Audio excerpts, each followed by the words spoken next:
আসসালামু আলাইকুম বন্ধুরা, কেমন আছেন? আশা করি আপনারা সবাই ভালো আছেন। বন্ধুরা, আজকে যে ফোনটি নিয়ে কথা বলবো সেটি হচ্ছে রেডমি A2 প্লাস।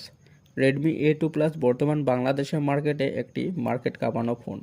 এই ফোনটি সম্পর্কে বিস্তারিত তুলে ধরার চেষ্টা করব আজকে। বর্তমানে এই ফোনটি একটি হচ্ছে লোয়ার বাজেট ফোন।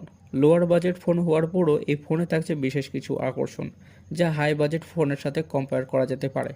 এছাড়াও ফোনটির ব্যাটারি ব্যাকআপ, ক্যামেরা কোয়ালিটি ও পারফরমেন্স নিয়ে কথা বলবো। তো কথা না বাড়িয়ে ভিডিওটি শুরু করা যাক। ভিডিওটি শুরু করার পূর্বে বলে রাখি যে আপনি যদি আমাদের চ্যানেলে নতুন হয়ে থাকেন তাহলে চ্যানেলটি সাবস্ক্রাইব করে পাশে থাকা বেল আইকনটি বাজিয়ে দিন। প্রথমে যদি ফোনটির লুক ও ডিজাইন নিয়ে কথা বলি তাহলে ফোনটির ব্যাক প্যানেলটি হচ্ছে পুরোটাই প্লাস্টিক দিয়ে বিল্ড আপ এবং এখানে দেওয়া হচ্ছে ম্যাট ফিনিশ।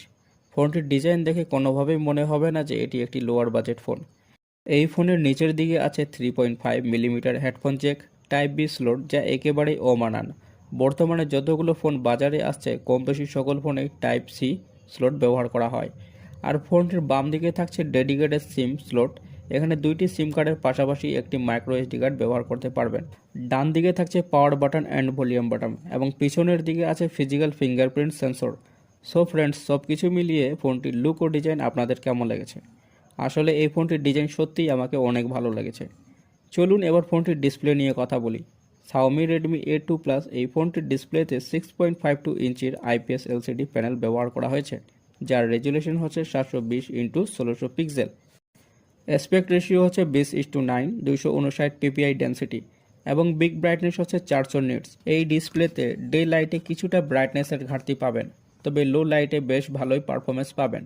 এছাড়া এই ফোনটির ব্যাক প্যানেলে পাচ্ছেন ফিঙ্গারপ্রিন্ট সেন্সর, যা যথেষ্ট ফাস্ট অ্যান্ড একুরেট। ফোনটির ব্যাক প্যানেলে ব্যবহার করা হচ্ছে ডুয়াল ক্যামেরা, যার মেইন ক্যামেরাটি হচ্ছে 8 মেগাপিক্সেল এবং আরেকটি হচ্ছে 0.08 ডিপ সেন্সর। এই ফোনটির ব্যাক ক্যামেরা দিয়ে full HD plus video shoot করতে পারবেন।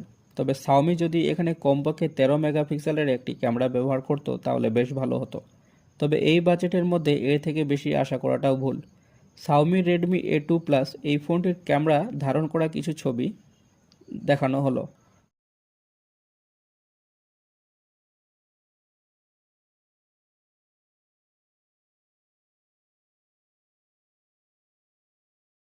ফোনটির সফটওয়্যার এবং পারফরমেন্স নিয়ে কথা বলতে গেলে ফোনটিতে অপারেটিং সিস্টেম হিসাবে ব্যবহার করা হয়েছে অ্যান্ড্রয়েড 12, যার ব্যাকএন্ডে থাকছে MIUI এবং চিপসেট হিসাবে থাকছে মিডিয়াটেক হেলিও G36, যেটি 12 ন্যানোমিটার আর্কিটেক্টে তৈরি। আর এই প্রসেসর দিয়ে আপনি মাল্টিটাস্কিং করতে পারবেন। গেমিং করতে চাইলে লোয়ার গ্রাফিক্সে গেমিং করতে পারবেন, হাই গ্রাফিক্সে গেমিং কোনোভাবেই করতে পারবেন না। এই ফোনটি বাংলাদেশের মার্কেটে 3টি কালার ভেরিয়েন্টে পেয়ে যাবেন, ব্ল্যাক, ব্লু, গ্রিন।